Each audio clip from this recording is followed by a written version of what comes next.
প্রিয় বন্ধুরা, আমি এখন হযরত শাহফরান রহমতুল্লাহ আলাহির মাজারের সামনেই। এটি মূল ফটকের পাশেই হজরতের মাজার। আমি এখন ভিতরে যাব, গিয়ে আপনাদেরকে হজরতের বিভিন্ন কারামত, দর্শনার্থীদের বক্তব্য, কাদেমের বক্তব্য এবং একটি রহস্যময় গাছ রয়েছে, সেই গাছ সম্পর্কে আপনাদেরকে আমি এক্সপ্লেন করার চেষ্টা করব। তো প্রিয় বন্ধুরা, ভিডিওটি না টেনে শেষ পর্যন্ত দেখতে থাকুন। চলুন ভিতরে। নিয়মটা খাইলে সঠিক করে ফাঁক হইয়া আল্লাহ রহমত করে।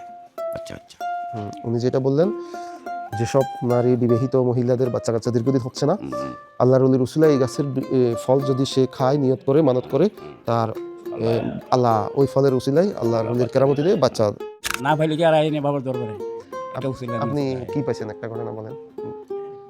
আমি কেন পাইছি আপনার, আমি স্বপ্নে অনেক কিছু দেখি। আসসালামু আলাইকুম প্রিয় বন্ধুরা, আমি এখন রয়েছি সিলেটের হজরত শাহফরান রহমতুল্লাহ আলাহির দরবারে। তিনি হজরত শাহজালাল রহমতুল্লাহ আলাহির আপন ভাগিনা। ওনার অসংখ্য কেরামত রয়েছে। একবার হজরত শাহজালাল রহমতুল্লাহ আলাহির কবুতর উনি খেয়ে নিয়েছিলেন। তো মামা যখন ওনাকে জিজ্ঞেস করলেন, তুমি কবুতরগুলো কেন খেয়েছ, উনি রাগান্বিত হয়ে ওনার জালালিয়তের মাধ্যমে ওনার পাখাগুলো কবুতরের এভাবে চুরিয়ে মেরেছিলেন। ওই কবুতর পাখাগুলোই একসময় তাৎক্ষণিকভাবে কবুতরের রূপ নিয়েছিল, যেগুলো জালালি কবুতর নামে পরিচিত, আজও সিলেট সহ বাংলাদেশের বিভিন্ন অঞ্চলে দেখা যায়। তো প্রিয় বন্ধুরা, আমি রয়েছি সে মহান অলি হজরত শাহফরান রহমতুল্লাহ আলাহির দরগায়। আমি দরগার এই হচ্ছে প্রবেশ মুখ মাজারের। আমি সেখানে যাব, হজরতের রজার বিভিন্ন দৃশ্য আপনাদের সাথে উপস্থাপন করবো, দর্শনার্থীদের সাথে কথা বলবো এবং হজরত শাহফরান রহমতুল্লাহ আলাহির বিভিন্ন কারামত, নিদর্শন, জীবন, কর্ম আপনাদের সাথে ব্যাখ্যা করব। তো প্রিয় বন্ধুরা, ভিডিওটি না টেনে শেষ পর্যন্ত দেখতে থাকুন এবং যারা এখন চ্যানেলটি সাবস্ক্রাইব করেনি, দ্রুত সাবস্ক্রাইব করে দেবেন। চলুন আপনাদেরকে আমি ভিতরে নিয়ে যাই। হ্যাঁ প্রিয় বন্ধুরা, মাজারের প্রবেশ মুখেই এখানে রয়েছে গদিঘর। আপনারা এটা অফিস বলতে পারেন দরগার। আর এটা হচ্ছে মাজার প্রবেশের মূল সিঁড়ি। আমরা এখন মাজারে প্রবেশ করব।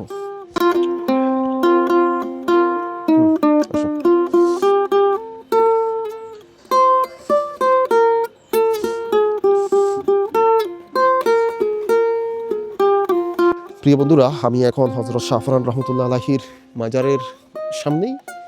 এটি মূল ফটকের পাশেই হজরতের মাজার। আমি এখন ভিতরে যাব, গিয়ে আপনাদেরকে হজরতের বিভিন্ন কারামত, দর্শনার্থীদের বক্তব্য, কাদেমের বক্তব্য এবং একটি রহস্যময় গাছ রয়েছে, সেই গাছ সম্পর্কে আপনাদেরকে আমি এক্সপ্লেন করার চেষ্টা করব। তো প্রিয় বন্ধুরা, ভিডিওটি না টেনে শেষ পর্যন্ত দেখতে থাকুন। চলুন ভিতরে। আমি ভিতরে প্রবেশ করছি হজরতের দরগা। এটি হচ্ছে সেই মহান অলির মাজার।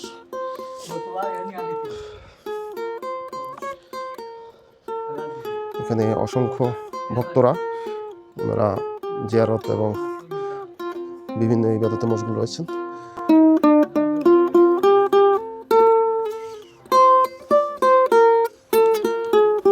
আমি একটু মূল মাজার শরীফটা দেখানোর চেষ্টা করছি। প্রিয় বন্ধুরা, এখানে রয়েছেন খাদেম। আমি ওনার সাথে একটু কথা বলার চেষ্টা করব। আসসালামু আলাইকুম। আপনার নাম? আমার নাম আমিনুর রশিদ। আচ্ছা, আপনি এখানে হজরতের রওজায় কত বছর যাবত খেদমতে লিপ্ত আছেন? এটা তো অনেক দিন হলো, মানে আমাদের দাদারা ছিলেন আর কি। আপনারা বংশ পরম্পরায়? বংশ। আচ্ছা, রয়েছেন এখানে। জি। তো আপনি তো দীর্ঘদিন রয়েছেন হজরতের দরবারে, একজন আল্লাহর মহান অলি উনি, 360 আউলিয়া সর্দার বাবা শাহজালাল রহমতুল্লাহ আলাইহির বাগিনা। উনার সম্বন্ধে আপনি যতটুকু জানেন কিছু বলুন।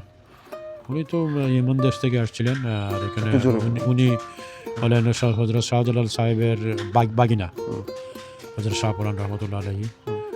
উনি এখানে আসেন, অনেক লোক আসে সবাই জিয়ারত করতে, এইভাবে চলতেছে। আচ্ছা, আপনি একটু চলেন, আমরা সামনের দিকে যাই। এই হজরতের রওজাকে কেন্দ্র করে বা এই দরবারকে কেন্দ্র করে আপনাদের কি কি সেবামূলক কার্যক্রম চলছে একটু বলেন। এতিমখানা আছে, মাদ্রাসা আছে, মসজিদ আছে, এইভাবে চলতেছে। হ্যাঁ, এই আপনাদের যারা ভবঘুরে পাগল আসে তাদেরকে খাবার দাবার, তাদের রাত্রিবেলা একবেলা খাবারের ব্যবস্থা হয়? আচ্ছা, আচ্ছা, আমি একটা জিনিস আপনার থেকে জানতে চাইবো, সেটি হলো যে এখানে হজরতের রওজার উপরে একটি গাছ রয়েছে, এটা একটু দেখো। এই গাছটা হইলো উনার হাতের যে লাঠি ছিল, ওই লাঠি মাটিতে পুঁতিয়া রাখছিলেন, ওইটা থেকে গাছ হয়েছে। ওই লাঠি থেকে গাছ হয়েছে।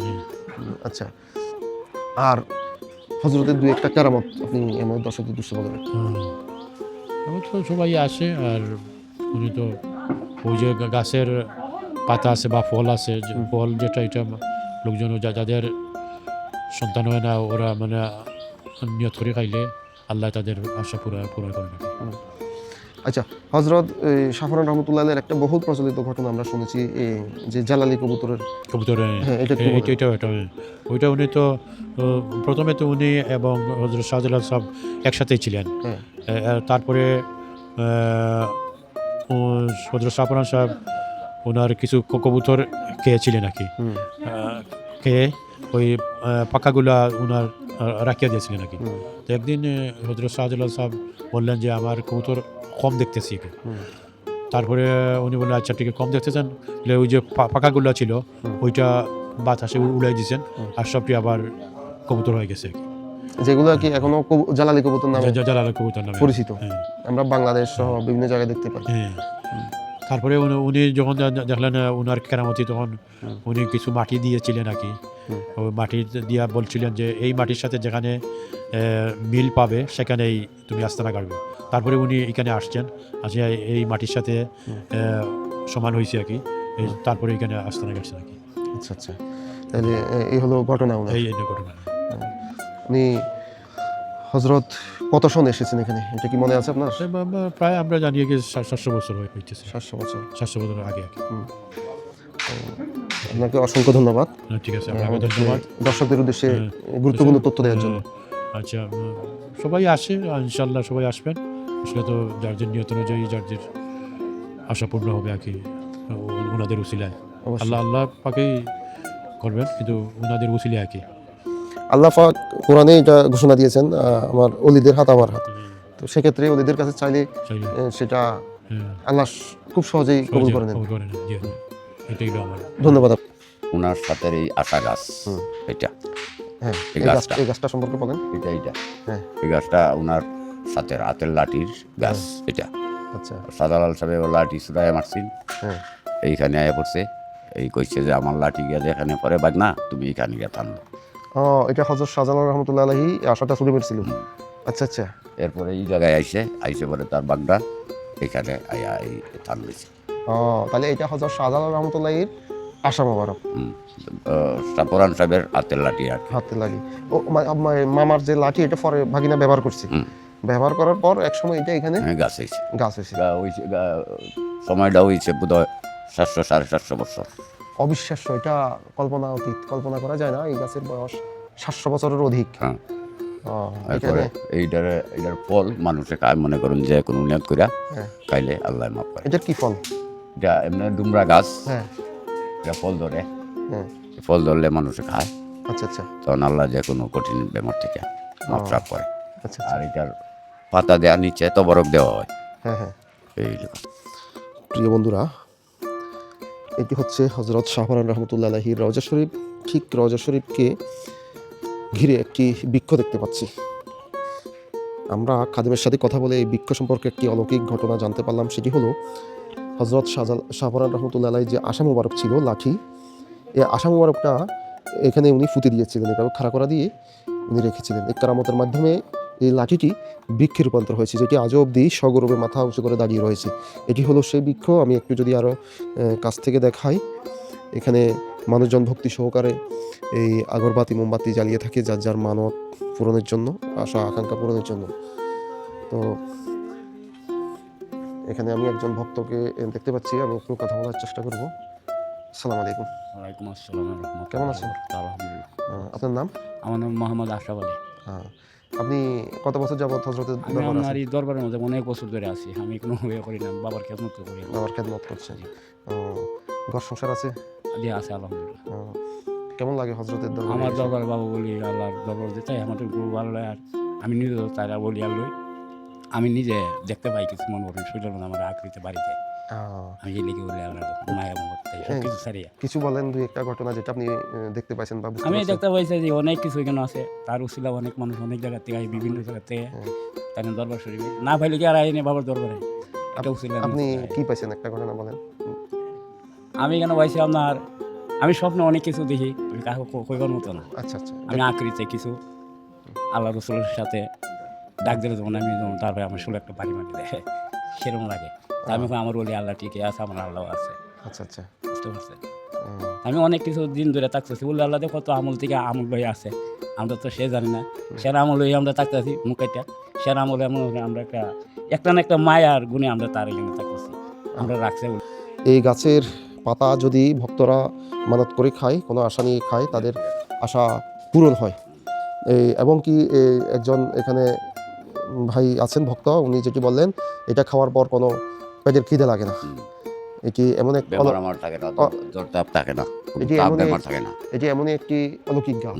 কোনো উনি যেটা বলতে চাচ্ছেন, কোনো বিমার আমার অসুখ বিসুখ শরীর থেকে জি জি দূর হয়ে যায় এই ফল খেলে। জি আর এই গাছটি অলৌকিকভাবে সৃষ্টি। এটি হযরত শাহজালাল রহমতুল্লাহ আলাইহি যখন এই আশা মোবারক ছুটে মেরেছিলেন ভাগিনার গন্তব্য ঠিক করার জন্য, এই আশা মোবারকটা যেখানে পড়বে তুমি ওইখানে যাবা, ওই আশা মোবারক পরে ভাগিনা ব্যবহার করছিলেন এবং কি পরে ওনার রওজার পাশে এটি রাখা হয়। ওইখান থেকে এই গাছের জন্ম। শাহজালাল সাহেবের যে কবুতর পাইছিল, আমার কবুতর বাগনায় খাইলিছিল। খাওয়ার পরে কইলা যে মামা আমার বাগনায় আমার কবুতর খাইলা। তখন কইলা যে মামাই কইলা যে কবুতর থাকিনি আপনি, ও পালক রইয়া কবুতর বানিয়ে দিয়েছে। ও কইলা ওয়া তুমি তো আমাদের এই গরম, তুমি ওখান থেকে দূরে সরে যাও। ও লাঠি মারছিলা, কইলা যে ও লাঠি যেন পড়বো সেখানে আপনি যাইবেন, ওখানে আপনার স্থান। ও আপনার লাঠি অনে পড়ছে, এই ওখানে আইসেন। মনে করেন এই ফলটা সঠিক নিয়মতে খাইলে সঠিক করে ফাঁক হইয়া আল্লাহ রহমত করে। আচ্ছা আচ্ছা উনি যেটা বললেন, যেসব নারী বিবাহিত মহিলাদের বাচ্চা কাচ্চা দীর্ঘদিন হচ্ছে না, আল্লাহর ওলির উসিলায় এই গাছের ফল যদি সে খায়, নিয়ত করে, মানত করে, তার আল্লাহ ওই ফলের উসিলায় আল্লাহর ওলির কেরামতি দিয়ে বাচ্চা দেয়। প্রিয় বন্ধুরা, আপনাদের ভাই আরিফ সুফিবাদ চ্যানেলের পক্ষ থেকে হযরত শাহপরান রহমতুল্লাহ আলাইহির মাজার, দর্শনার্থীদের বক্তব্য, খাদেমের বক্তব্য এবং ওনার এই রহস্যময় বৃক্ষের কেরামতি, যেটিকে আশা মোবারক বলা হয়, এবং এইটির সাথে রয়েছে হজরতের রওজা মোবারক, এই দরগার বিভিন্ন পরিবেশ, হজরতের কারামত, জীবন, দর্শন, কর্ম আপনাদের সামনে আমি ব্যাখ্যা করার, তুলে ধরার চেষ্টা করেছি। যদি ভিডিওটি ভালো লেগে থাকে চ্যানেলটি সাবস্ক্রাইব করে দিবেন। এবং আজকে আমার যাওয়ার সময় হয়ে গেছে, দেখা হবে নতুন কোনো ভিডিওতে, নতুন কোনো স্থানে, নতুন কোনো আল্লাহর ওলির দরগায়। ততক্ষণ পর্যন্ত সবাই ভালো থাকবেন, সুস্থ থাকবেন। সবাইকে ধন্যবাদ। আসসালামু আলাইকুম।